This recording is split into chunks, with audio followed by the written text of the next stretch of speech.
Welcome to DW's Esports News. My name is Melly and we're in Katowice, where one of the biggest esports events in history is about to happen.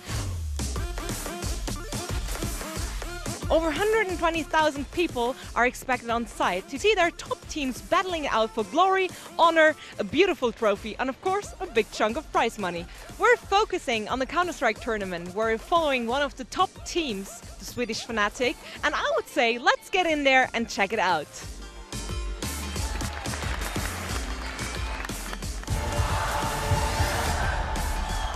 This is the trophy they're all fighting for. Some of the finest teams in the world. The Brazilian Luminosity, Russian team Na'Vi, Swedish favorite Fnatic, and the home turf team, Polish Virtus.pro, all battling it out for the top prize of $100,000. Before we get to the playoffs, let's have a closer look on the team's performance during the group stage. In Group A, the Brazilian team Luminosity dominated with 4 wins out of 5 matches. The Swedish Fnatic also got 4 wins under their belt. Na'Vi barely managed to qualify, with losing their first 2 matches and finishing with 3 wins in a row. In Group B, we have former team Pseudomid, Astralis, passing on with an absolute clean slate. In second place, Tempo Storm, our second Brazilian team, made it to the quarterfinals. Virtus.pro keeping their fans on the edge by barely making it out of the group stage with a nail-biter match where they managed to kick out the European team FaZe. Those teams that made it through a group stage are now duking it out in the quarterfinals. Let's see how they perform. Swedish team Fnatic climbed the title last year here in Katowice. They were the team of 2015, winning many major titles. But with changing their in-game leader in November, can Fnatic secure the title again? In recent tournaments, Rifler Crims has become one of the team's best assets.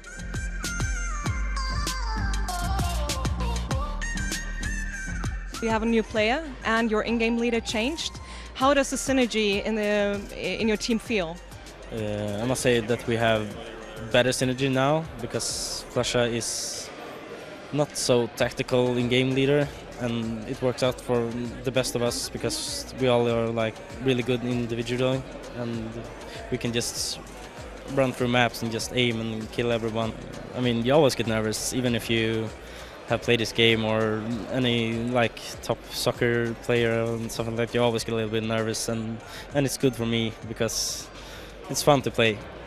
So you're about to face Virtus.pro in the next match, and I mean that's a team you played quite often. And well, what are you expecting from the match? Of course, it's going to be a hard match, and they're the home turf team, so when the crowd is with them, it's going to be really hard.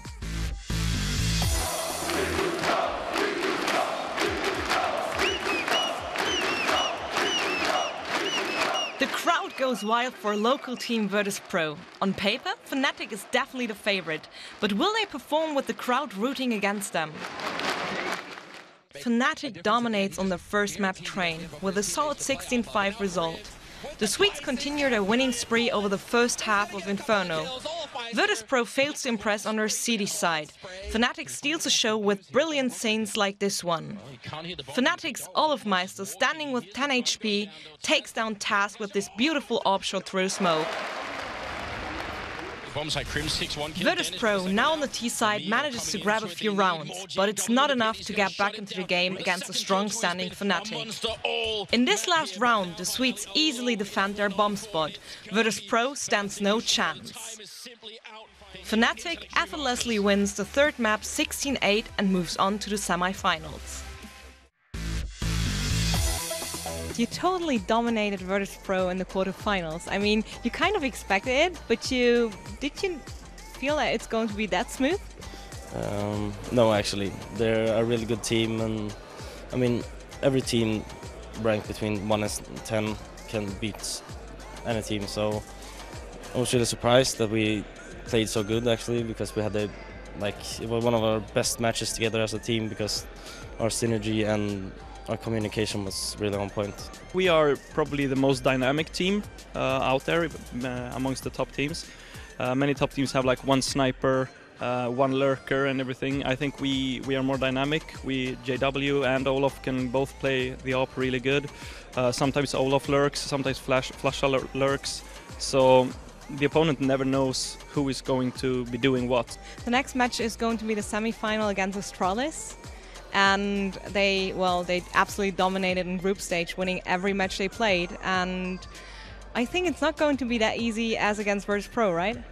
No, because Astralis has been our kryptonite before, but that was what our last lineup with Pronax, but then we changed Pronax with Dennis, and then it got a little bit easier because we played a whole new, different style. Danish team Astralis is considered one of the top contenders for the title. Previously, Fnatic has often managed to take down Astralis, making the Swedes the favorite in this Scandinavian matchup. Despite Overpass being one of Astralis' most played maps, we see a very confident Fnatic. Like here, JW takes down Device through smoke and defuses the bomb. Fnatic's first half as counter-terrorists ends 11-4. In the second half, Fnatic's Olofmeister solves a 1v2 situation with a stunning performance with his orb, standing with 7 HP versus Dupree and Device while trying to plant the bomb. The first one. Now he has to plant this bomb here. Actually, he pulls the fake. The mind games, and he wins it! Of course he does. It's Olofmeister. Zipnik's now walking in. Even with Astralis winning cash, Fnatic wins the third map 16-7, taking themselves to the grand finals versus Luminosity Gaming. Sadly floundering. Let's see who the crowd in Katowice is rooting for. Who's going to win the finals? Fnatic. Luminosity. They will destroy Fnatic. Who's your favorite in this one? I think Fnatic, because they are very strong. They are very strong, and Olofmeister is extremely good. Are you going to watch a Counter-Strike finale? I don't like Counter-Strike.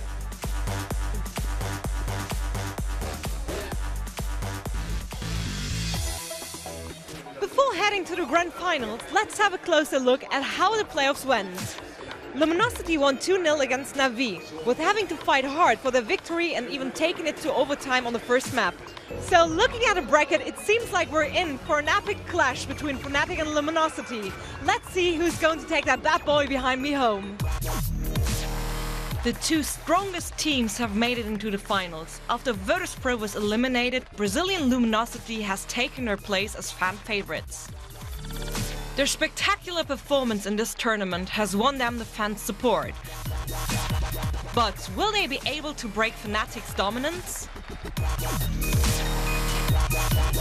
Luminosity starting out strong and really challenging Fnatic for the first time. Leading the first half with 12-2, it looks like Luminosity could really take the crown.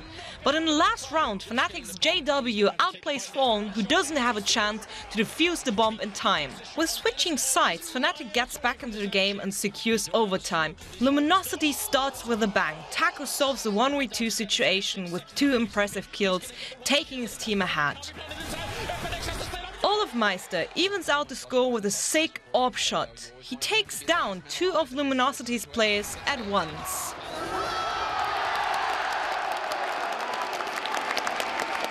On Inferno, Luminosity first builds up a spectacular lead, which Fnatic completely obliterates in the second half of the map.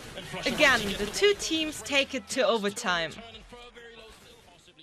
Fnatic wins 4 overtime rounds and closes the deal. Fallen goes down, and there it is, ladies and gentlemen. Fnatic, your Intel Extreme. For Fnatic, it's a record-breaking 6th title in a row. The Swedes make Counter-Strike history. IEM champions back-to-back in Katowice. The experience is phenomenal, and make no mistake about it. Ladies and gentlemen, we crown Katowice's champion. It's Fnatic, and they're considered as the best team of the world. What a grand finale against Luminosity. 3 maps, 2 overtime situations, but it wasn't enough. Fnatic took home the trophy, the honor, glory, and of course, prize money. People, thank you for watching and hope to see you next time.